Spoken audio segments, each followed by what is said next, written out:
fighting at the inaugural Cage Fury Muay Thai event, Cage Fury Muay Thai #1, January 27th. The Wildman, Dan O'Neill. Dan, happy fight week, man. How we doing? Feeling good. As far as physically, I don't think I've ever felt better, and spiritually, I don't think I've ever felt more prepared for a fight than I do now. So, good. Well, for those who don't know, Dan is my Muay Thai coach here at Droogs MMA in Pottstown. So I can say the energy is there. You're feeling good. You're looking good, and I can't wait. And something about you and your career and your experiences, you have a lot of it. You've done MMA, jiu-jitsu. Now you're making your Muay Thai pro debut. So, how is that experience going to carry you in this new setting of Muay Thai? Yeah, I mean, I did a lot of Muay Thai back in the day before I took my big layoff. So I had 10 amateur Muay Thai fights before life got in the way and I became an adult.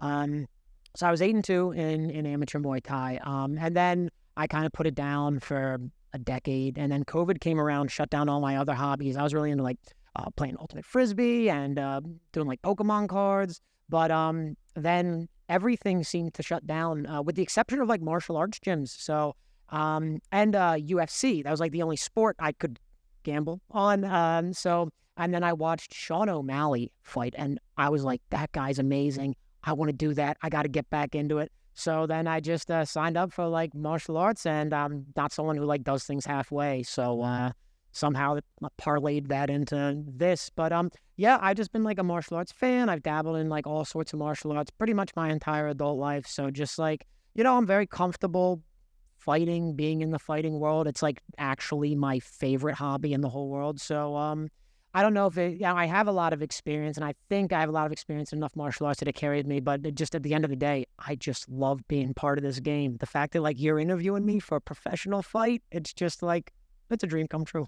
Yeah, man, dream for me too. I mean, going to watch my coach kick some ass is going to be awesome. And then we'll talk about Droogs in a couple minutes. But first, for the fans, your opponent, Ahmad Alatma, I believe I got the name right, but it doesn't matter. You're a show. What are your thoughts on him? Obviously, a hot prospect. A lot of people are talking about his record and, his age. So what are your thoughts? I said to CFFC when they asked me about a fight, I said, give me the oldest tomato can that you can find. I don't want a hard fight. And they went out and they found me the best amateur kickboxer in America.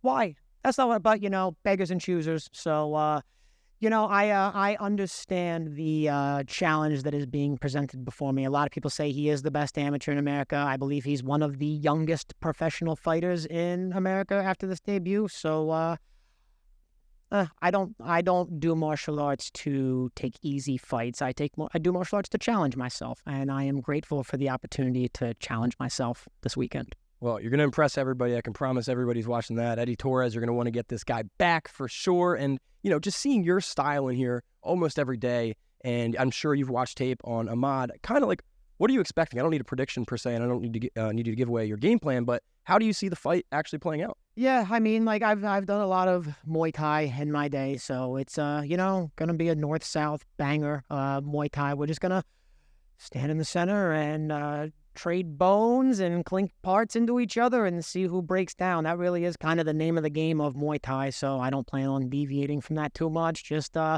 we slam our parts into each other and somebody folds, right? That's the game, so it should be fun to watch.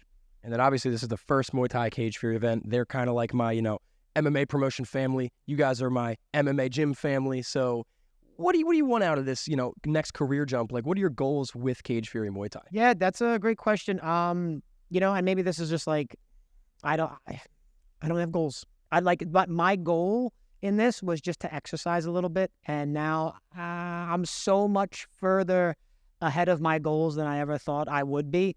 I'm so excited to be a professional fighter. I think my students deserve to have their head coach be a professional fighter. So I'm just excited to go out there and show my students how I fight.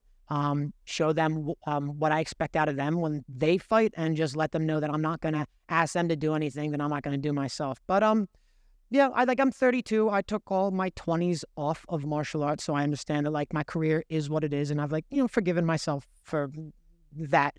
But I'm just going out there to have fun because I love Muay Thai. It's been a very long time since I've fought Muay Thai, and I've been doing this every single day for the past 2 years. I don't really want to do like 6 or 9 minute fights. I don't want to have pads on. Like I want to swang them and bang them. So I just want to fight, man.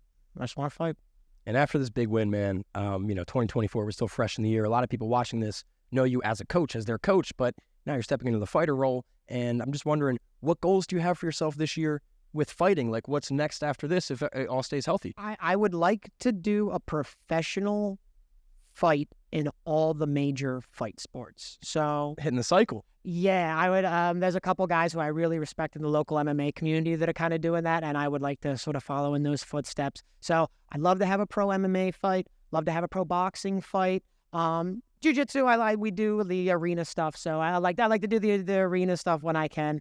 But I don't have any like hard goals. If hopefully I perform really well here, and then maybe like Cage Fury asks me another Muay Thai fight, I'd be willing to do that. If if something comes up for another fight sport, I'd be willing to do that. But I do have a lot of guys who I've promised to coach and prepare for fights for the beginning of the year. So at least for the first quarter here, I'm out of commission, making good on some promises to some of my students here. And the logo's right in the background. Droogs MMA and Jiu-Jitsu, home gym, co-owner, along with the other 3 brilliant martial artists here. So I guess just kind of tell the people who don't know, what's your role here, and describe the culture.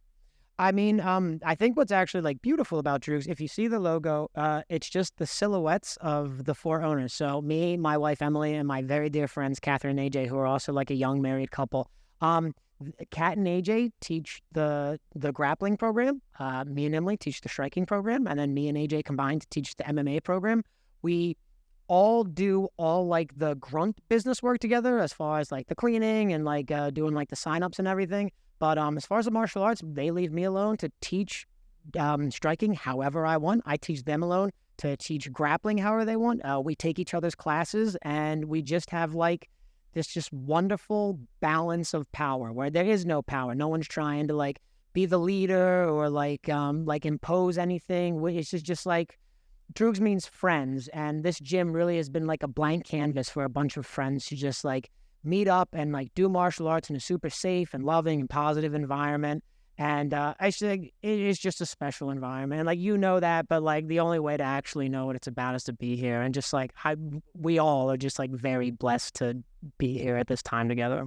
I mean, yeah, being here for the better part of a year, it's a very special atmosphere, very like family oriented, a lot of families here, like great women presence, a lot of really hard training competitors. So you got that great balance of culture, family, friendliness, but it's also very high level. So it's a great atmosphere, and that's because of you guys. Emily, you too over there. So thank you guys. And Dan, before I get you out of here, man, I just want to give you the chance. You're going to have a lot of new eyes on you. OnlyFans, people going to 2,300. A lot of people looking at Cage Fury Muay Thai 1. So that being said, everybody watching this interview, anything you'd like to say? The mic is yours.